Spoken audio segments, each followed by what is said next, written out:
of the Republic of Finland. The memorandum will start initially with the diplomatic and political consultation between the Ministry of Foreign and Diaspora Affairs of the Republic of Kenya and the Ministry of Foreign Affairs of Finland.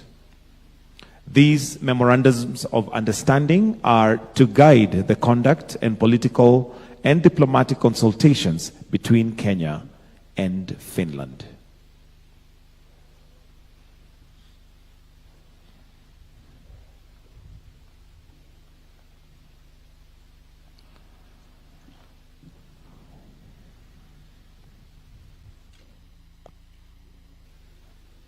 After the signing, we'll request that they'll also just stand up for a brief photo opportunity after they swap their documents and sign. Again, this is diplomatic and political consultations between the Ministry of Foreign Affairs and Diaspora Affairs of the Republic of Kenya and the Ministry of Foreign Affairs of Finland to guide the conduct and political and diplomatic consultations between the two countries.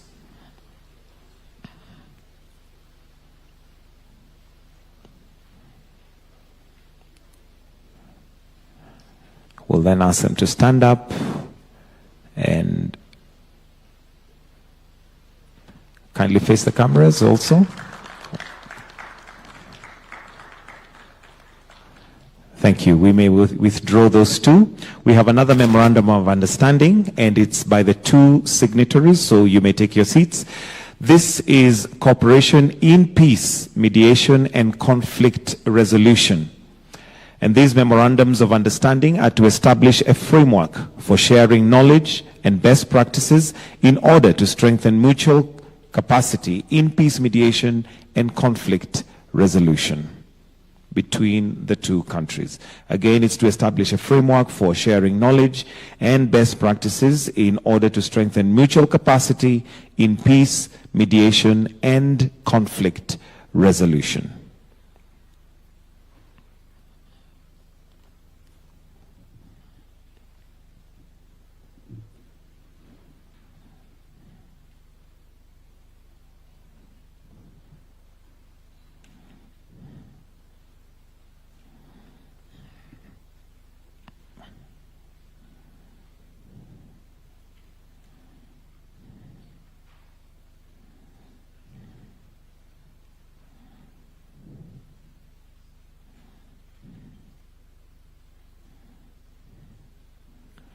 We'll also request for a photo opportunity.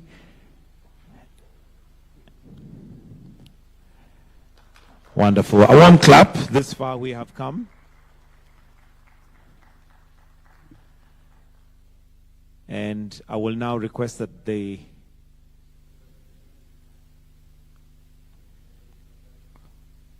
the signatories will now take their seats, and we request their excellencies to take their positions in the podium. We'll now have a joint press briefing from His Excellency Dr. William Samoei Ruto and His Excellency Alexander Stubb, President of the Republic of Finland. Your Excellencies, over to you.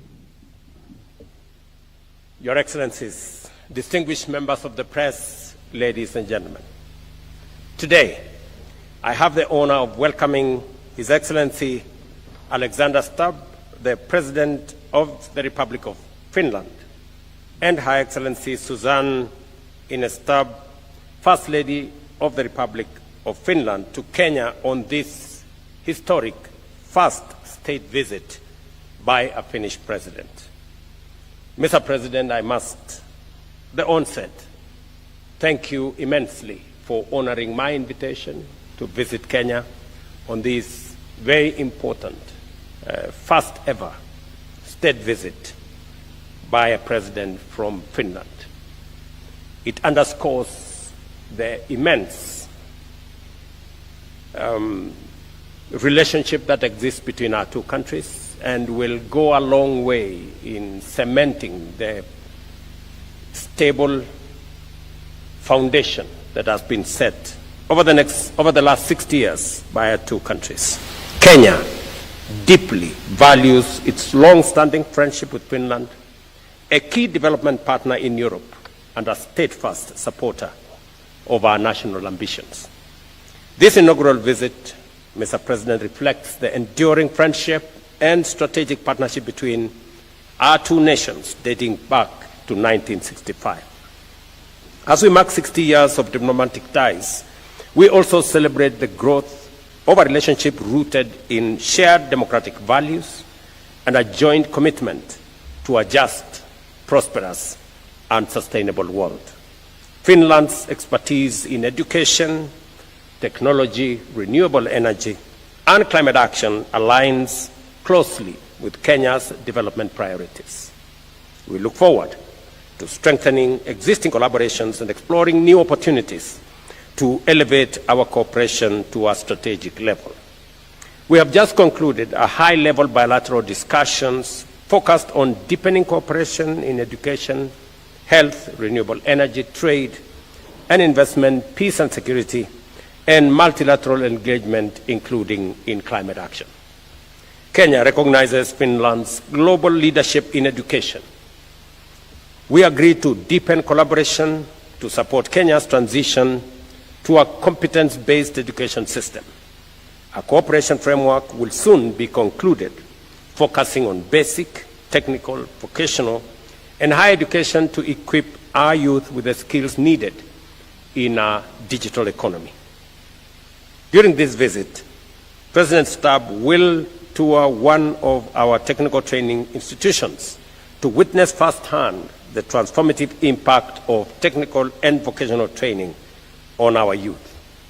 We have witnessed the signing of 2 memoranda of understanding on political consultation and peace mediation and conflict resolution.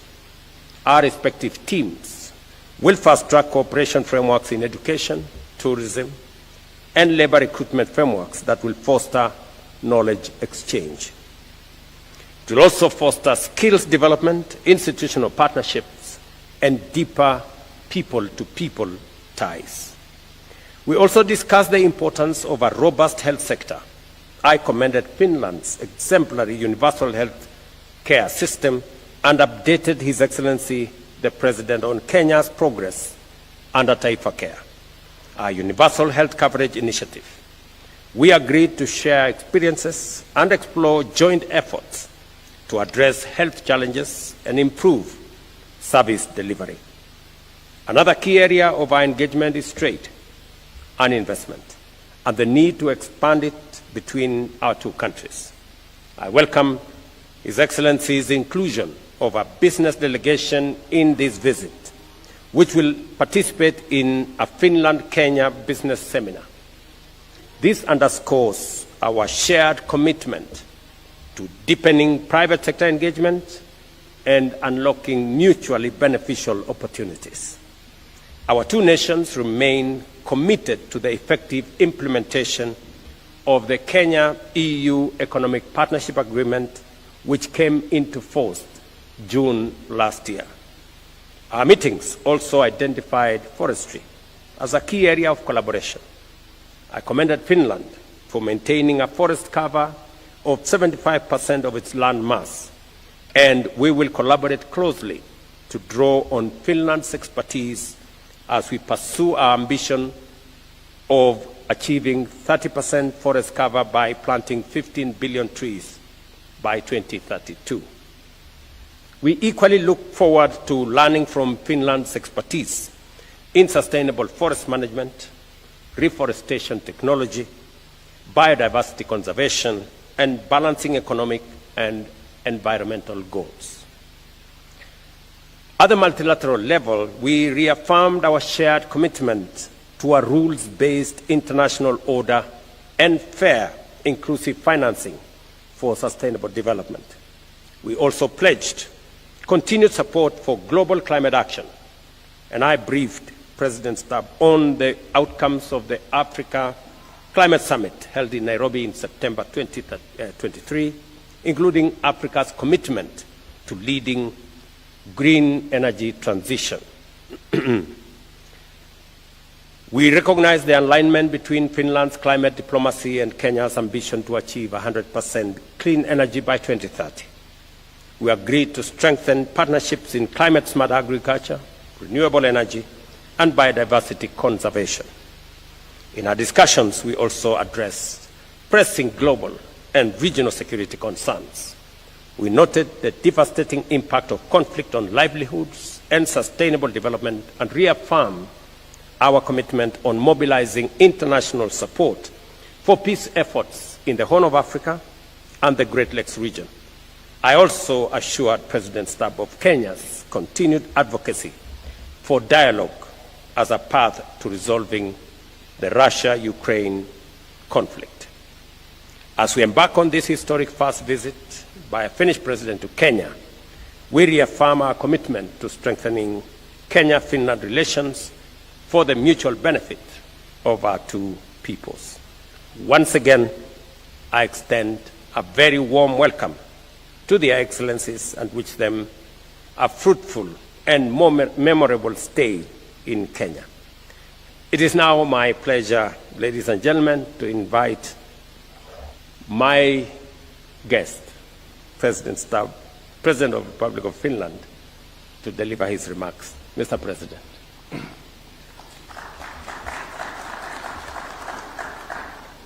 Mr. President, Your Excellency William, thank you very much for the warm welcome that I've received here personally together with Suzanne and then our delegation.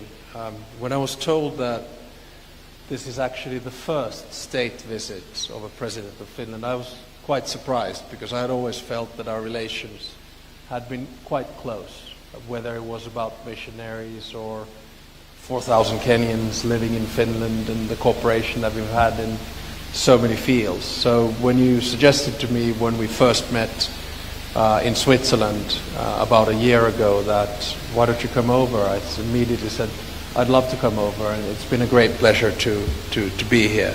We have a long history together, and I'm sure that we have a good future together as well.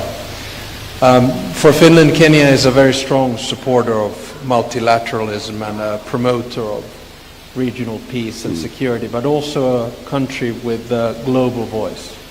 Whether it's Russia's war of aggression in Ukraine or whether it's issues in the Middle East, Kenya has always been one of those pillars of peace, and that's why I'm especially happy that we have signed the Memorandum of Understanding linked to peace mediation. Finland and Kenya, as I noted, have had long-term good relations, and we share, I think, building a multilateral world. Finland is a small country. We're 5.6 million. Compare that with Kenya, 56 million. I think we live in a world where the world order is changing. It'll take about 5 to 10 years for it to settle down, and there will be a set of key states which decide whether we tilt towards multilateral cooperation or perhaps a bit more multipolar transaction. And Kenya is certainly one of those countries. India, obviously, another one, or say Brazil in Latin America. So it's been a great privilege to listen to your analysis about the regional conflicts and how we can work common interests linked to peace and development together. In many ways, it's a paradox, I would argue, that in today's world where we need more cooperation than ever, we're actually seeing a diversification towards different types of transactional deals. We need to work together on the subjects that we discussed today: climate change, forestry, development, global health, technology, economy. And I'm sure that countries which might be far away but still in the same time zone will have many opportunities to cooperate together. And I don't say this just as a diplomatic nicety. Finland is seeking close partners, and Kenya will certainly be one of them. I'm also happy that we have a big business delegation here today, because I do think that driving business interests, cooperation, is a good way forward, whether it's in the green economy, digitalization and technology, infrastructure, healthcare, or agriculture and agribusiness.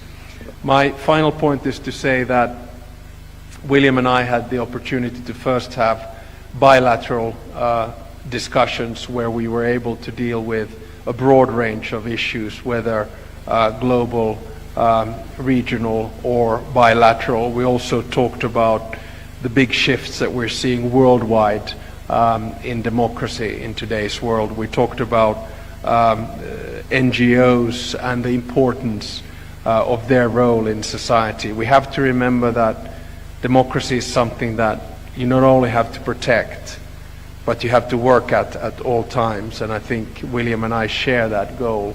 And we feel very strongly that working towards more liberal democratic societies where the rule of law is the basis and foundation, where human rights are at the center of whatever we do, is the best way to push the dossier forward.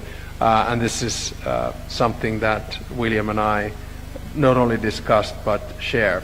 So finally, I want to thank you for the opportunity to be here and all the work that we have done together so far and all the work that we do in the future. The nice thing with modern diplomacy is that we shared numbers already a year ago, so we're in constant contact anyway. Thank you very much. That's correct.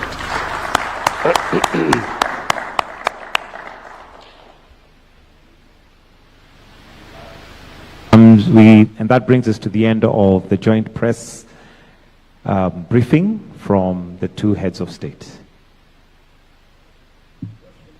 Do they have any questions? And they have given us time for questions. So if we have any questions, we'll take a few. Remember to mention your name, the media house you represent, and let's try and keep the questions as tight as possible. Over to the questions. Anybody with a question, kindly just raise up your hand. We'll have a microphone brought to you. Yeah, thank you for that. I'm Steve Otieno for the Daily Nation here in Kenya. On the partnership deal with education, some 2 years ago we had a few Kenyan students who had gone to universities in Finland, and there was a delay or a hitch in the payment of their school fees. They ended up really stranded far away in Finland. So will you expect to see a bit better handling of them next time when such a scenario happens? I understand also Finland, until recently you were non-allied to NATO, but you did so when Moscow went to Kyiv, and we saw the Finnish people a bit happy. And you are also trying to help us with regional stability. What are some of the key lessons you're going to learn from you, especially going by your good army, with the long border you share with Russia? Thank you. Sure. I mean, two very good questions, rather diverse. On the first one, I don't know the specific case, but of course, anytime there are delays in students entering Finland, I find that to be quite unfortunate. Fortunately, we have a very good university system which attracts a lot of students, and I would hope, of course, that in the future we get more Kenyan students as well. But any kind of delays and hopefully students not getting stranded in my mind is unacceptable. On the second question, indeed, in today's world, we live in turbulent times, in a time when the world order is changing. And we felt in Finland, which has a 1,340 kilometer long border with Russia, that it's always good to have friends. Now, after the Cold War ended, we joined the European Union, which became our values base. But we did not join NATO at the time for a number of reasons. But I think the Finnish people felt that when Russia and Putin aggressively attacked Ukraine on the 24th of February 2022, we had to join an alliance. So NATO membership previously in opinion polls was 50 against 20 in favor. And in an opinion poll over 3 nights, the 23rd, 24th and 25th of February in 2022, it reversed. And now we're talking about support figures for NATO between 70 and 80%. So there was this feeling that we had experienced a similar attack from the Soviet Union in 1939, 1944. So there's a close emotional attachment to what Ukraine was undergoing. After World War II, we retained our independence, but we lost our sovereignty and 10% of our territory, and we don't want the same thing to happen for Ukraine. Are there any lessons? I think conflicts are quite different, depending on where you are. They all have their own DNA. But there's one lesson I think generally that we have learned throughout our history, is that in order for you to be able to live in peace and prevent war, you have to prepare for it. There's a reason why we have obligatory military service and 900,000 men and women who've done it. And there's a reason why we have 280,000 men and women in reserves and one of the largest militaries in Europe. And as I always say, the reason is not Sweden. The reason is Russia. And we have been able to maintain peace with Russia and will continue to do so ever since World War II, just by having a deterrence system which is strong enough. And now, of course, us, together with Sweden, joining NATO was the icing on the cake. On the first question, on matters to do with education and some of the Kenyan students who unfortunately got stranded in Finland, I'm happy that there was eventually, it was a very unfortunate situation, and some officials in Kenya are undergoing accountability mechanisms to make sure that whatever happened to those students, whoever was involved, are held to account.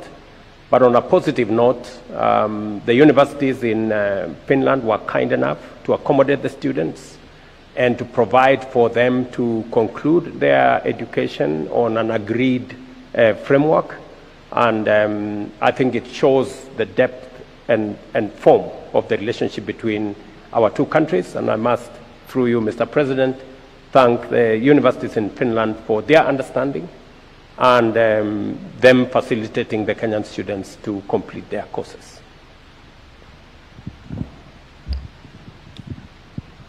Hello, I'm Eva Eronen from YLA Finnish Broadcasting Company. According to rights groups, dozens of people were killed during last year's protest, and also there have been enforced disappearances and many are still missing.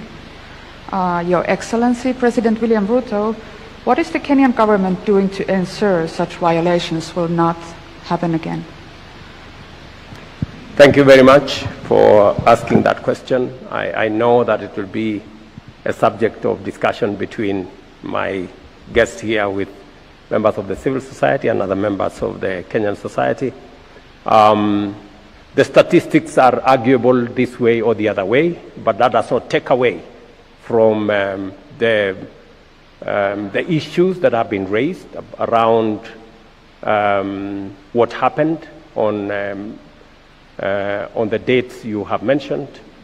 There are three things that I can speak to it. Number one is that there is an accountability mechanism to make sure that that situation is attended to and a proper accountability mechanism is put in place. That's number one. Number two is the fact that I undertook to the country that being a democracy, and robustly so, that Kenyans must not, as has happened in the past, where Kenyans disappeared and their bodies were found in all manner of places, that will not happen under my administration. And all the people who disappeared or who were abducted in what you said, all of them have been brought back to their families and to their homes. And I have given clarity and firm instructions that nothing of that kind of nature will happen again. And that it was my commitment as I became president that extrajudicial disappearances of Kenyans will not be part of what we are doing as a nation. Additionally, we have taken proactive steps. My first assignment when I became president was to extend the independence of our investigative agencies, including the police, give them financial autonomy, give them operational autonomy that is guaranteed in the Constitution. And we have since transferred the budget from the Office of the President for the police to the Police Service Commission, and the Inspector General of the Police is now solely responsible for matters operation, for matters finances, and that my office has now nothing to do with the operations, the financing of police activities, to give them independence.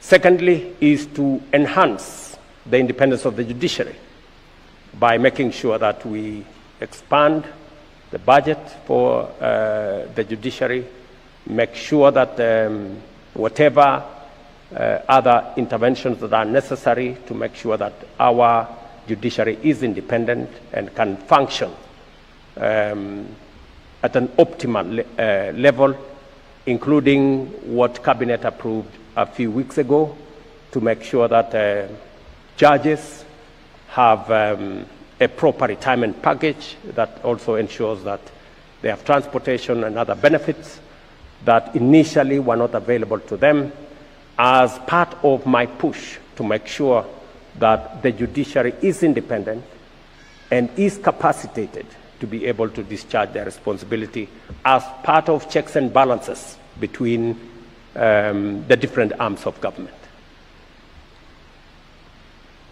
I think we'll take a final question.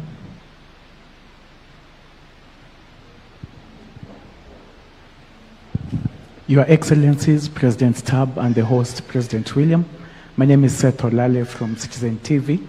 My question is about what happens after university. What are some of the opportunities and the channels that young people can explore, in particular using technology, artificial intelligence? I know that Kenya has made a tremendous extension in having young people get online jobs, but in as far as Finland is concerned, how can the youth in Kenya, after they finish education without necessarily being employed in both the private and the public sector, how can they self-employ themselves using technology? Thank you. Thanks.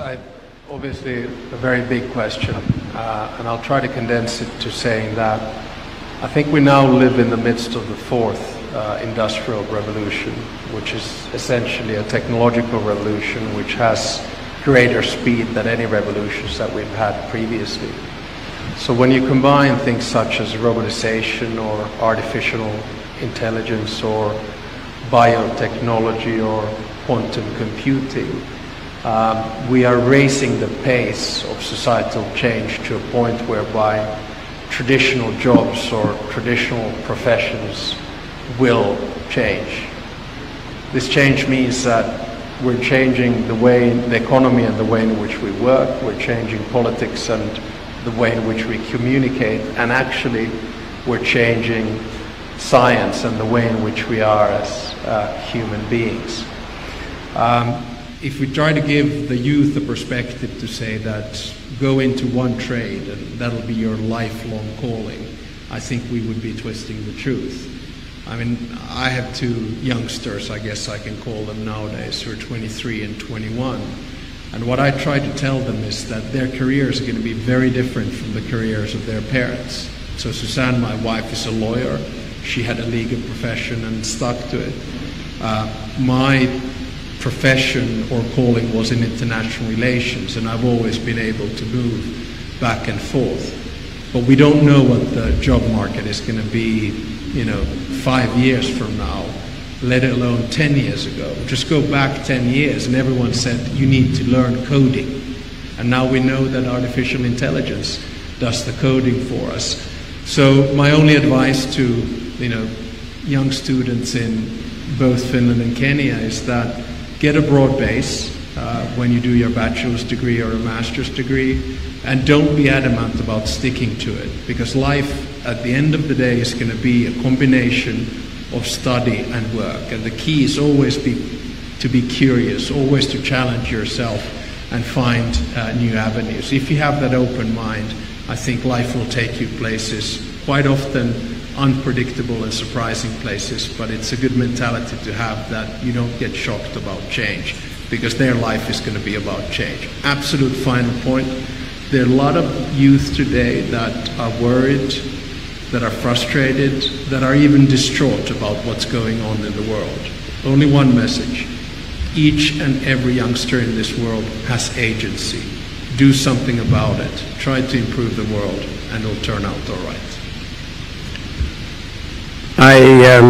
Maybe just to add just a bit on what my good brother, I think he has spoken to that question comprehensively, but I will add to what he has said maybe in Kiswahili, kazi ni kazi. That's part of the Kenyan psyche, that, you know, there is a diversification of opportunity.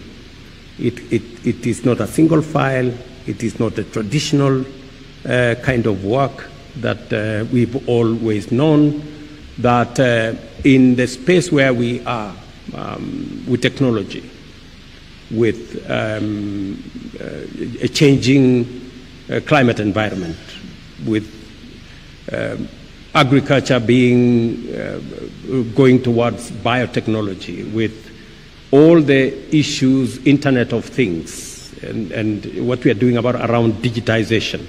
Just came from this morning's bilateral meeting between the EU and Kenya.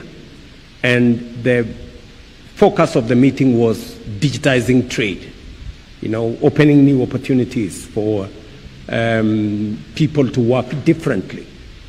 And it is the reason why, as government of Kenya, we've been trying to diversify opportunities for young people, to give them an array of opportunities, whether it is in our housing program, in our markets, in agro-processing, value addition, in our special economic zones and the agricultural sector, or going all the way to the expanded digital footprint around the country, internet footprint that provides digital jobs, digital opportunities going into digital commerce, and what people can do on the internet, you know, be able to sell wares, be able to sell stuff, be able to work on a digital space, or even labor mobility, giving more young people opportunities to work, not just around their villages, not in the towns they are familiar to, not in Kenya possibly, but working elsewhere